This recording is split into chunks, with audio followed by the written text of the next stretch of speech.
We welcome in Deuce Mo, the Deuce Mo podcast, and of course, Morgan Reagan Television's Morgan Reagan. You killed it last night. Yeah. Oh,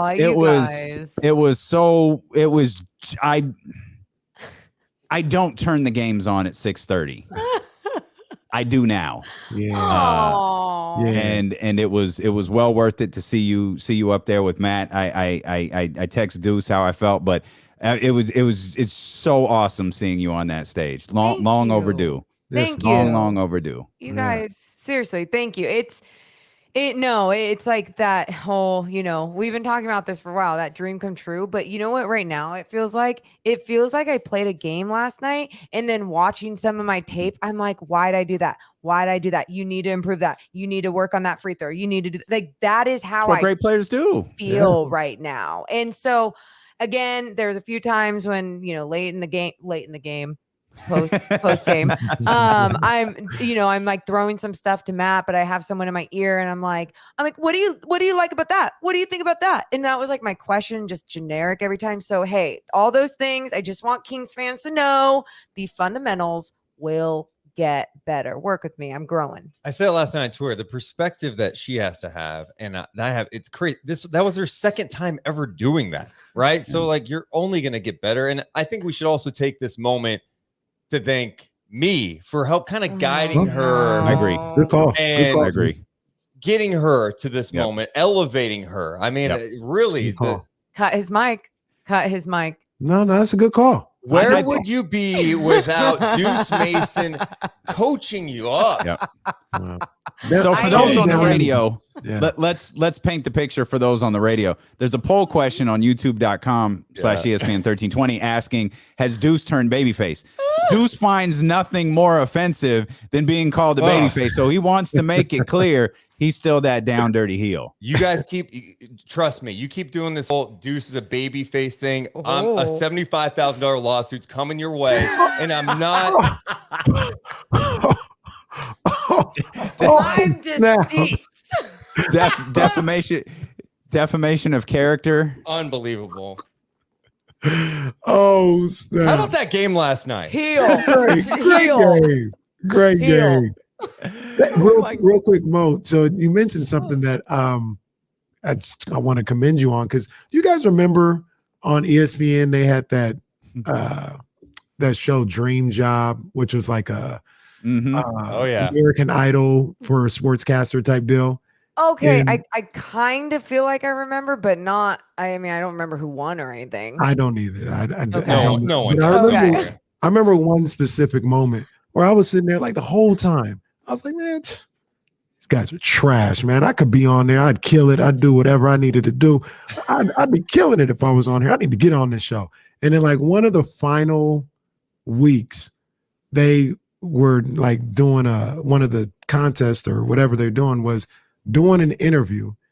And I never knew this, like on the outside looking in, but they were doing the interview, and the whole time they were doing the interview, the producer was talking to the guy, and I was like, oh hell no, I can't do that. Like that is crazy. So when you talk about last night, you were like trying to do something and they're talking to you, I was like, whoa, Mo, she's a goat for that one, being able to get through that. Kenny, it's like this, it's multitasking, it gets easier. That's the thing. When I used to do just some reporting, it was like, it's easy, quick, you have 30 seconds, it's time, whatever. But when it comes to this show, it's like, hey, actually, we're going to go to Rashawn Holmes here. Actually, we need a tease to break. Instead of that, can you go to this graphic for Matt? Can you promote this? And it's like, oh my God, and I have to do this and try and look good? This is insane. You're a quarterback. You're getting the play calls. You're audible. Yeah. So no, it's that role is definitely newer to me. And that's why, like, yes, I think with just like reps, those minutes on the desk, I will be able to really just execute that hopefully within time. You did great last night. I appreciate that. The tone of the producer is so important in that moment, because there's a big difference between Morgan, we're going to Rashawn Holmes, Rashawn Holmes versus Morgan, we're going to go to Rashawn Holmes here. Dude, and John Wilson is that producer. You guys have probably all seen him on Twitter, and he's a fantastic producer. did a great job steering me, navigating me where to go. And yes, like he keeps it cool. He knows who he's working with. He understands his personnel. Oh, and by the way, I loved working with Matt Barnes. What a fantastic, fantastic, fun person to work with. Yeah, shout out, Matt. Welcome home. Welcome Indeed. home. Yes, indeed. We'd love to have Matt on the show like you guys did YouTube, except we want to talk to Matt about weed. So if you could.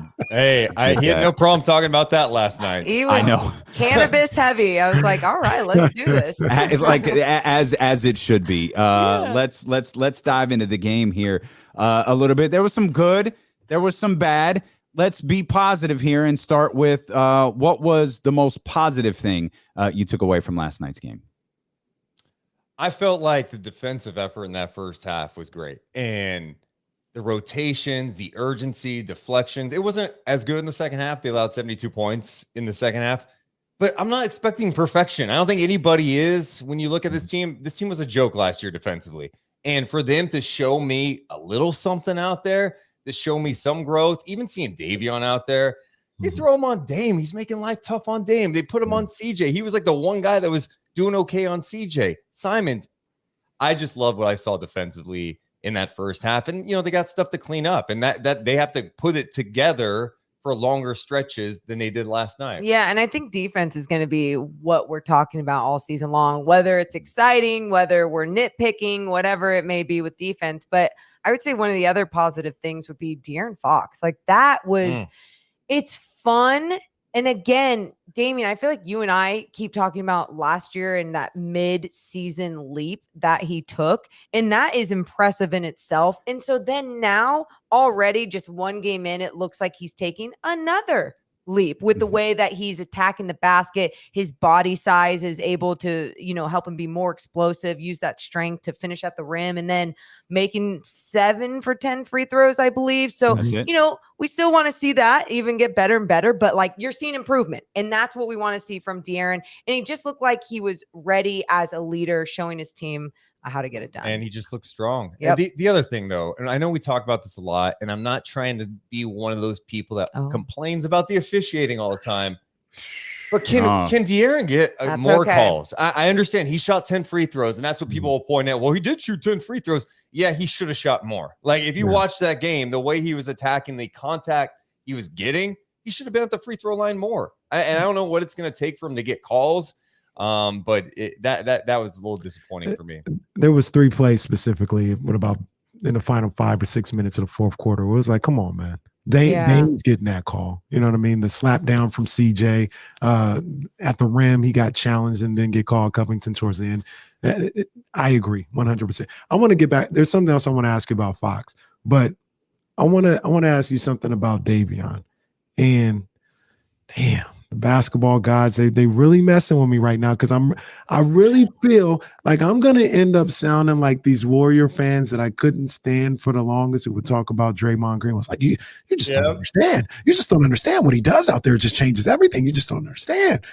But what I saw from last night, everybody been saying, I want to see it. I want to see it against a real player. I want to see it against somebody other than Pritchard, other than Book Knight, other than Cameron Payne. I want to see it against Dame and Steph and all that.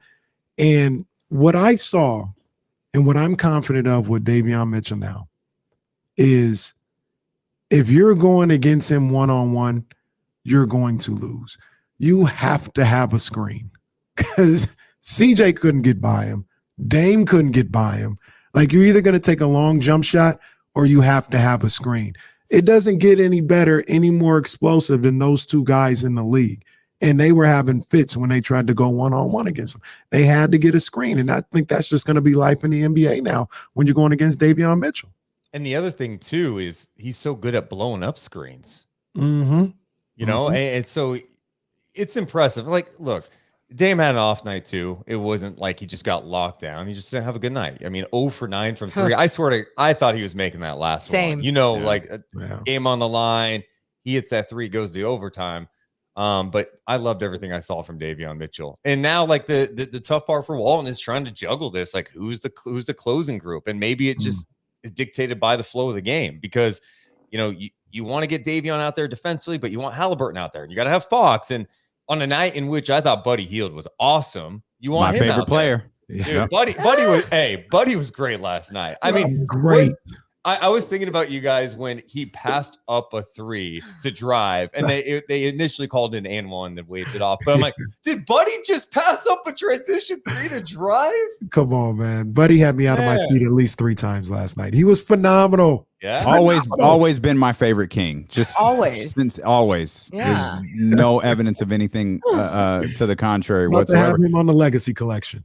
we're working on it, one step at a time. DeLoandCasey.com, 20% off, no promo code needed. But Buddy was extraordinary last night, and I think you bring up a really interesting point, Deuce. Is by the way, you're listening to D'Lo and Casey on ESPN 1320 KIFM, West Sacramento, KRXQ, HD2 Sacramento, an Odyssey station and driven by Lashers, Elk Grove, Dodge, Deuce and Mo, the Deuce and Mo podcast with us here. The lineup changing at the end. There might not be scenarios where Buddy Hield is playing in that closing lineup again. It might be Davion during the run, and it feels like, and I don't know, is that an exciting thing? Is that a concerning thing that lineup could be so flexible? Like, we know Harrison is out there. We know Rashawn is out there. We know De'Aaron is out there. Are there 2 spots that are open or just one? I think it just depends on the matchup, right? And who's really out there and who has the ball, who has possession. And last night, you could question, they have the ball. The Kings had the ball out of bounds and Davion's in there and Buddy wasn't. And that to me was like, okay, well then they're not looking for the shot. At the same, not to say that Davion couldn't shoot the shot, but I feel like when Buddy is specifically in there, you're looking for the shot. And sometimes that becomes that distraction as well, which is good for, a sideline out of bounds play. So I don't know what direction they're going to go into and what's going to be the right answer. I just think it's going to depend on what the matchup is. And the question I had about that late in the game, when you put Mitchell back out there in that situation, is, do you trust his free throw shooting? And I don't think he took a free throw during the preseason, so it's hard to know. But the free throw numbers weren't great at Baylor. But who knows? I mean, it's clear to me Walton trusts Mitchell a lot. Absolutely. And you want that guy out there. Everything Kenny said about his defense, it's as good as advertised. And it's not just this little cute thing like, oh, he's a scrappy guy. He's intelligent. He's strong. He gets guys off their spots. That was a legit backcourt he went up against last night. That was Dame Lillard and CJ McCollum he was doing that against. Well, no, 100%, man. And like I said, Dame, you talk about having those 2 spots. And I just keep looking at it, and I almost look at it like Walton, like, how am I going to keep Davion off the court? You know what I mean? Because at worst case scenario, you've got one of your top 2 or 3 defenders out there, and then we see that all the time in the NBA. We see all the time PJ Tucker does nothing on offense, but he's one of your best defenders, if not your best defender. So you got to have him out there. So that's the worst case scenario for Davion, he had a couple of moves last night where he got open, got some good looks. They just didn't fall, but those are going to fall. So now he's going to be able to give you offense as well. I think that Damian, it is going to be between those 2 spots of, it's Tyrese or Davion or Buddy or whoever for that particular night. Mo Harkless that's going to be something that kind of rotates and goes game to game, like you talked about, Mo. Were you surprised that Tristan Thompson was the first off the bench? I don't think I was surprised, just because our fearless leader, Tristan Thompson, was the first off the bench. I think that was one of my biggest questions whenever I'd get asked, what's the biggest question going into this Kings season? And it's like rotations. Identity. I love how we all have voices, by the way. Like like every one of us has some sort of voice we use. Yeah, and I don't even know what voice, like who's asking None of us that do. question or anything. Yeah, okay. So whatever that weirdo literally could have just been like, "Hey Mo, what's the biggest question?" Then Mo comes up, "What's the biggest question?" It could have been a tweet, and I just thought that's what it sounded like. Yeah. But that truly was like one of the biggest questions, and it was rotations, and I didn't know what the answer was going to be. And so that's why when it was Tristan Thompson, I'm like, Well, I don't think that's necessarily wrong, right? Especially when things were going well for them. But now there's going to be times, because we saw this last year with Luke Walton and his rotations, when things aren't going right, we are going to blame that rotation a lot, especially if they don't stick to, a good 8-9 guys. Mm-hmm. Mm-hmm. Same guys.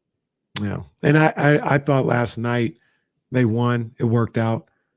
The way he was playing last night, I thought he should have went to Rashawn a little earlier in the fourth quarter. Yeah. He almost waited a little too late, in my opinion, but it worked out. They got the win. Rashawn was in there, towards the end, but the Blazers started to make their run around the 8-minute mark. And I was like, yo, Rashawn, he's killing today. And they were having a hard time guarding Nurkic. So, and matching that energy that was coming on the offensive boards for Portland. So I was like, yo, this is the spot for Rashawn. And he waited a little bit longer, but it ended up working out. It's all good. Everything is awesome. Rashawn was awesome last night, man. Oh my gosh. Man, he was everywhere. Man, 21 and 11. Yeah. You know what I mean? And without a play being called for him, that's Rashawn Holmes. That's it. A guy that can give you 15 to 20 on a great night without not one play being called for him. You know what I mean? He's out there. And that's what we were kind of worried about in the preseason, because in a couple of those games, it didn't seem like he had that same energy. But Damian talked about it.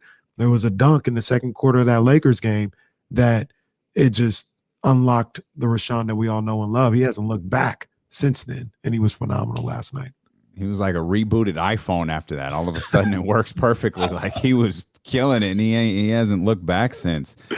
I can't remember if Kenny asked this or Jesse asked this. It was during the commercial break. We had mentioned Kings Insider, 1320 Kings Insider, James Hams at practice. Oh, yeah.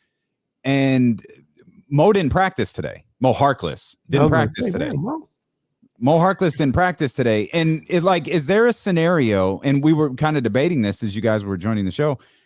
Do you think Marvin Bagley gets in the lineup if Mo doesn't play?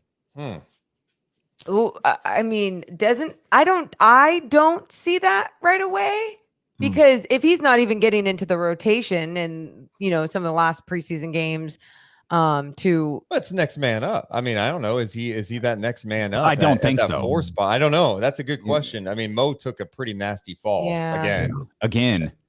That was a nasty fall. The way he landed, damn. He falls a lot. He really should stop this. He does, dude.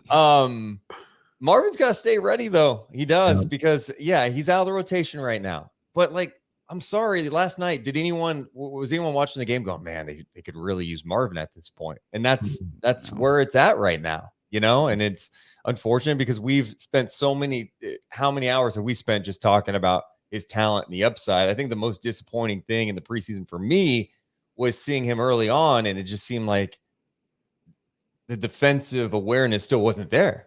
And now we're talking about year 4, and you're going, okay, so what was happening this offseason? Not to say he wasn't working on his game, because I think he was, but the IQ, it has to translate on the floor. You can watch all the film you want, but then when it's actually happening in front of you, how are you going to respond? I didn't feel like he responded well in the preseason. Then he misses the final couple of games. I don't know. It's going to be tough, but you never know what happens. They may need him at some point. Yeah. And just where is he, again, even mentally, right?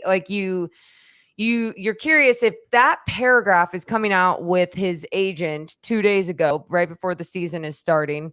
You understand that he is part of that paragraph. It's not just like Jeff Schwartz is putting that out there because he wants to start something. It's like, okay, that's on everyone's mind, or that's how they feel. So where is he mentally? Well, last night too, he was clapping it up on the bench, excited for his teammates. He seemed engaged. So I think there's a part of him that is there and wants to buy into the fun, especially when all of his teammates are having fun. It's like, I want to be a part of that. I don't want to be like the Ben Simmons of this team where I'm pouting or not coming somewhere or just having a cell phone in my pocket on the sideline or something like that. You don't want to do that. So I really do believe there's a part of him mentally that wants to be in it and buy in. And then there's a part of him mentally on the basketball side of things that just he can't get out of his own way. Yeah. And to your point, Deuce, I've been, on the sidelines as a coach, and it's high school and it's different than the NBA. But I would tell the guy who, was frustrated, thought he could play, saw one or two guys ahead of him and said, look, I don't know how it's going to happen. When in high school, you talk about grades. That's one way, injury, things of that nature. I don't know how it's going to happen, but you're going to get an opportunity. And it may be one opportunity to either go right or left with how the rest of the season goes. You have to be ready. And if I was Jeff Schwartz, if I was Doug Christie, if I was Big Marv, I would be telling Marvin that. I'd say, Marvin, I don't know how it's going to happen. Injury, maybe somebody gets thrown out of a game, whatever. There's going to be a moment, and you have to be ready. Keep your mind right physically, keep your game right. You got to be ready. You got to be ready to go because you're going to get an opportunity. I believe he's going to get an opportunity to at least show something this year. And if he's not ready, he may only get that one opportunity the whole year. I don't think that he is. I think there's. Hell, many of the elites have got an opportunity. Okay. Well, Belly, I don't know. Did you not watch the game versus the Lakers? Belly's a future Hall of Famer, sir. I felt so happy for him. I'm so happy for him and be elites. I'm just so happy for him. But there's Tristan, there's Alex Lynn, there's Chimezie Metu. I feel like there's a long road before we get to Marvin Bagley, and it's dope. Marvin was engaged and locked in and all of that stuff. That tweet felt like the point of no return. Now I don't know where Luke and Monty and I don't know where they were because James was adamant yesterday. Everyone was like, Marvin didn't find out right before the tweet went out. When James posted the video of Marvin, vibing, having fun at the practice, he knew then. They had long known. James had kind of tipped us off like, hey, this is likely the case. And that tweet, that little statement, that little paragraph, that felt like that. Okay, that's it. It's done. There's no point in putting Marvin in. There's no point in Mo Harkless goes down. Tristan Thompson goes down. That's fine. We got Alex Lynn. Put him in. We've got Chimezie Metu. Put him in. We've got Damian Jones. Put him in. Yeah, they're all hurt. Fine. Who's on the waiver wire? See, I hope that's not because if he is engaged and he's practicing hard and he's showing some improvement, if you need him, play him. Even if it is 15 minutes. I mean, especially in this situation, if Harkless misses the game and you feel like, hey, this could be a good spot to get him in against Utah, just do it. I mean, I don't see how that hurts anybody to do. You know what I mean? It doesn't. To me, that's just his agent. That was one of the most ridiculous statements I've ever read. I'm like, what is this? Are you really? Is this really what you're putting out there? You're that desperate to get your guy out of town? Like, what are we doing? It's easy to put the blame. It's like something we read in the Sacramento Bee today. It's easy to put the blame on someone else. So easy. And that's and Jeff Schwartz knew. Oh, it's easy to blame Sacramento. They're a beep show. We know what they are. Let's blame them. Yeah. No one's gonna believe my client went to Duke. Nobody's gonna believe he did anything wrong. It's this stupid organization. That's all that was, and it was just weak to me. You know, it doesn't matter. I agree with everything all three of you guys are saying, but you know what's interesting to me, and I know this was before the tweet went out and all this other stuff, but we talk all the time about how, a Marvin Bagley situation or other situations in sports, they're like, yo, how can they coexist? Like, they're done. Like, Luke don't want anything to do with Marvin. Marvin don't want nothing to do with the Kings. He's done.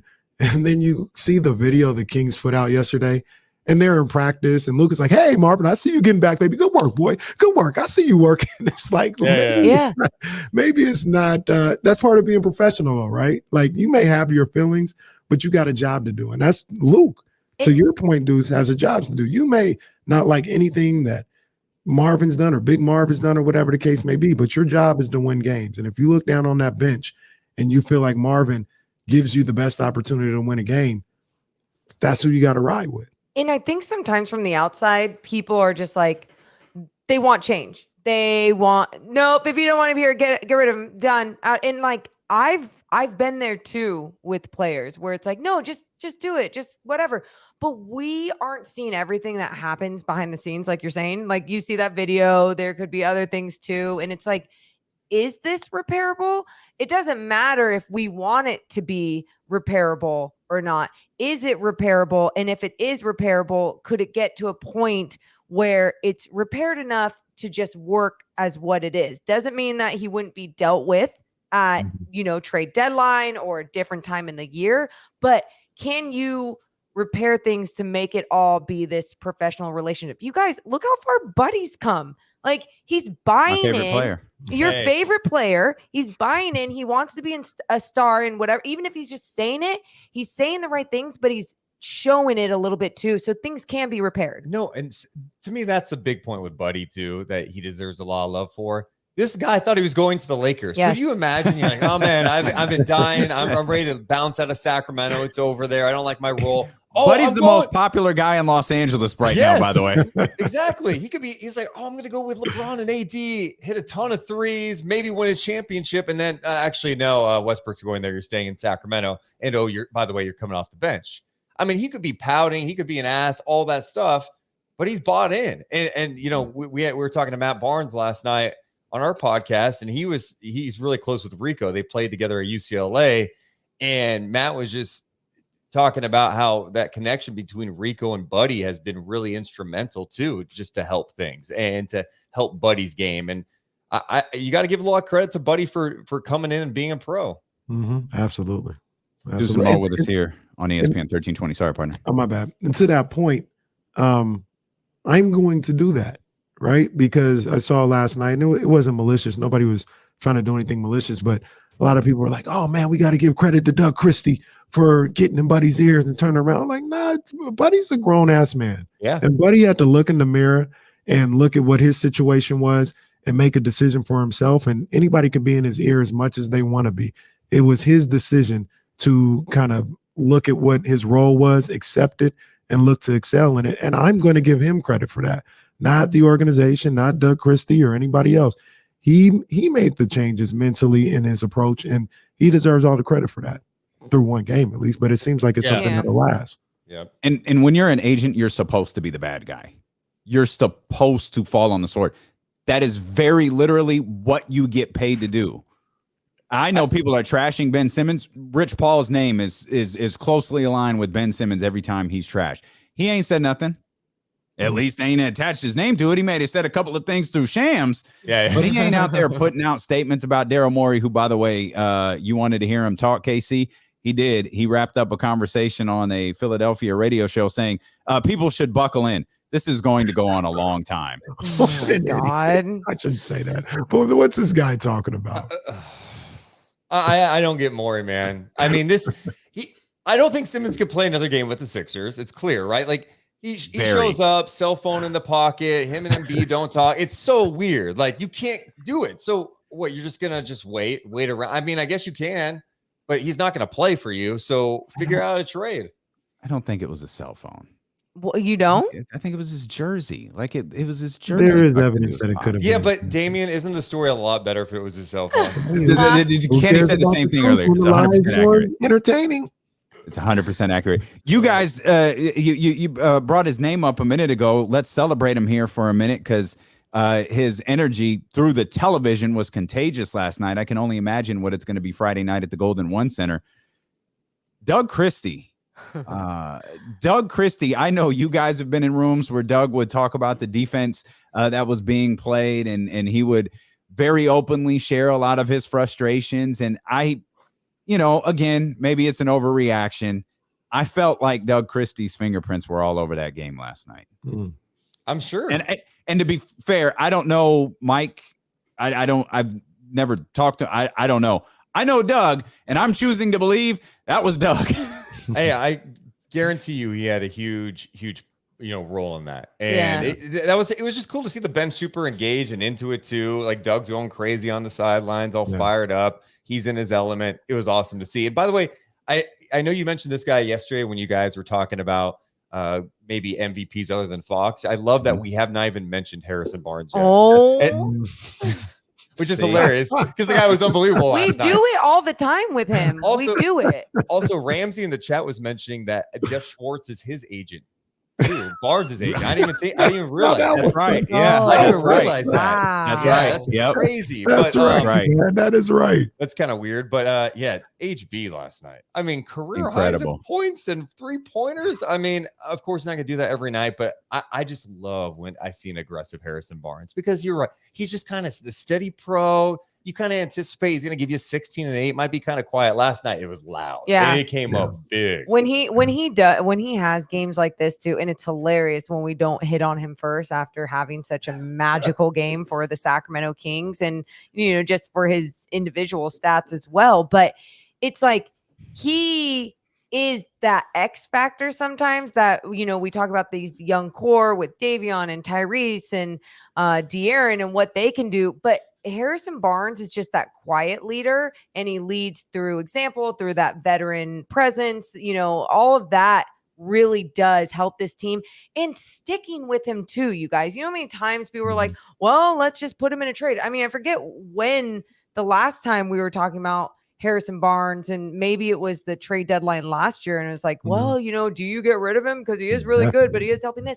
It's about like staying consistent, sustainability, like grow off of what you have. And I'm just so excited that we're seeing that with some of these guys that have been together for a little bit now. Scalabrine started the Barnes rumor last year. Scalabrine to Boston. Could have traded him don't for believe anything. Don't believe anything you read. It's the only people that the Celtics want is Harrison Barnes. Jesus. What we could have traded him for Romeo Langford. Yeah, that's the one. Hey, we can get Romeo Langford. We have to do it. I'm just telling you. Monty's got to be smarter than that. We got to stop. Relax. And now it is kind of crazy though that like going back to last year, and of course we're one game in, so let's all tap the brakes. But like all of a sudden, Harrison Barnes' deal looks awesome. You're like, he only makes 18 million next year. Can we get him for an extension? Let's go. The interesting thing also about Harrison Barnes is, and I just marvel about this every time it comes in my head or it's brought up. He's still not even 30 yet. Turns 30 sometime this year. And the interesting thing about that as an athlete, you guys have been around him and this is about the time where the mind and the body meet up for about a year or two. You know what I mean? When you're younger, the body is way up here, but the mind still isn't there. And then when you're older, the mind is up there, but the body isn't what it used to be. 28, 29, 30 is when you almost feel invincible. Like I see it and I can do it. And oddly enough, like we don't think about Harrison in that respect. We like, oh, he's been around forever, an old chisel vet. Well, can we say maybe the prime of his career in these last year? Yes, totally. Next year. And Kenny, there's something too that all of a sudden these guys have been playing together for a minute now, right? Like from Barnes to Heald, Fox, Rashawn. Like these guys know each other a little bit now. Chemistry Having that continuity, which by the way, hasn't really been a thing in Sacramento with all the changes over the last 15 years. But now it's like these guys play together for a few years, Halliburton in year 2. And you could tell like there's a comfort level with these guys. And now you got to figure out how to implement, like we talked about Mitchell and the rotation stuff. But these guys know each other's games. It is humorous. You guys mentioned that. We mentioned Alex Lynn, Shemezi Metu, and Damian Jones, all before bringing up the guy who scored 36 points last night. What is it? He hit 6 threes in the third. Why do we do that, though? I don't know. Why does that constantly happen with Harrison Barnes? It's weird because even when he was playing well in the preseason, I was like, Deuce, and we didn't even mention Harrison Barnes. And Deuce mentioned, well, we just expect solid play out of him. So, he gives us what we need. And it was like good play. And then it's like, we don't even mention him. And it was a special night for him. Yeah. I Career don't high. understand it. Yes. Yeah. I don't know. He's just such a pro. Even after the game, he was talking to Kyle and Katie, and he's just talking about his teammates. That's just who he is. Yeah, but I love when he gets a little fired up on the court. He doesn't do it often, but that's when he gets to go. I think that's part of it too, is like he could have a solid game and it's so quiet, just like runs back on defense. That's it. For those watching, there's a brawl taking place behind you too. You can see that. Oh yeah.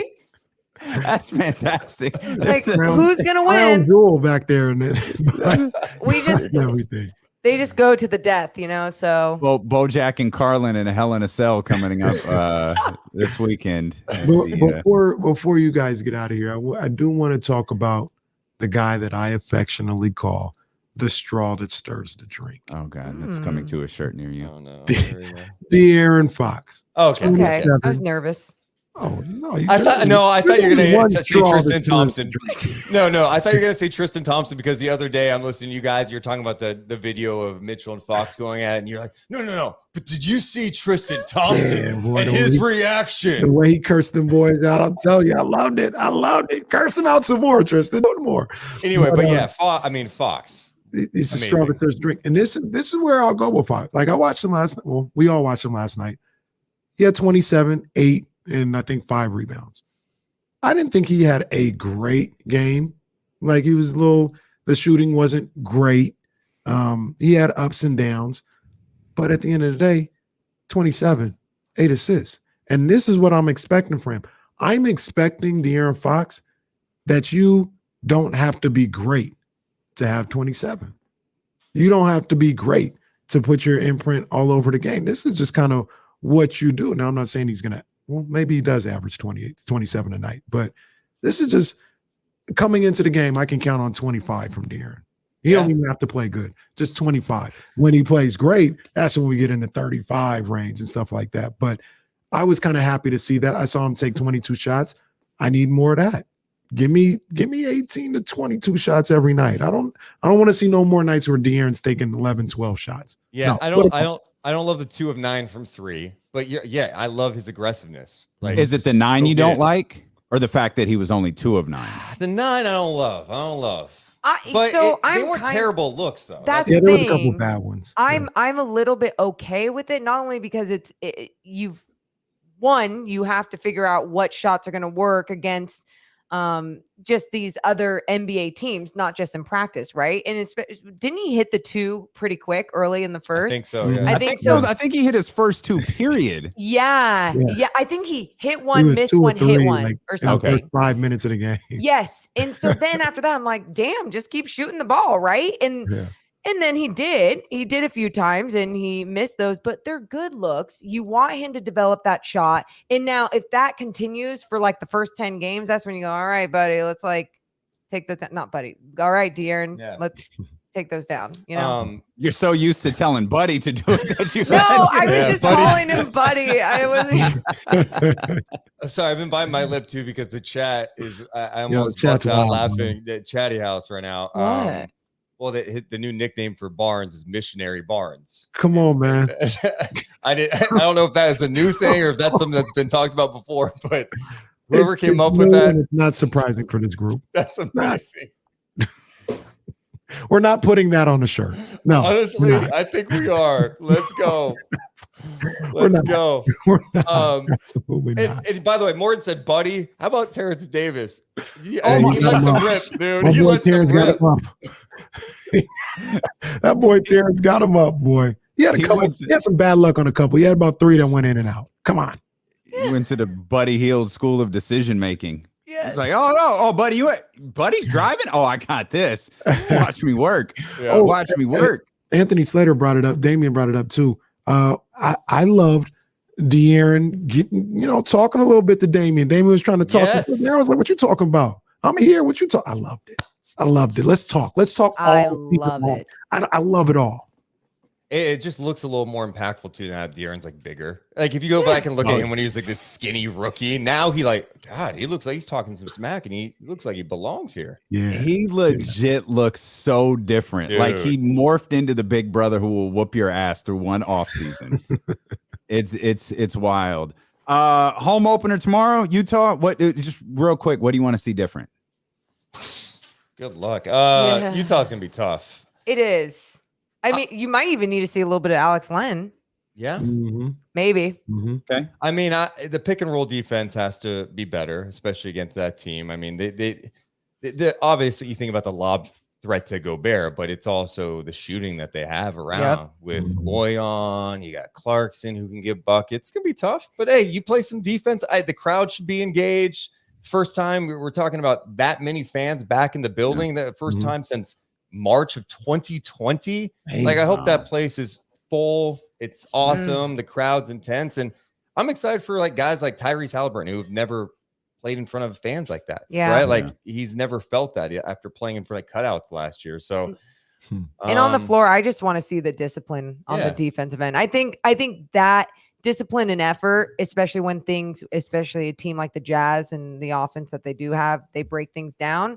It's stick to your game plan, though. You know, why are you talking to each other? I know things are going to break down at times because this is a different type of offense with so many people that can score, shoot, pass, lob threat, everything. So just really staying disciplined. And they beat you by like what, 49 points on they the beat floor the last hell year. out There of you go. Kings last There you year. go.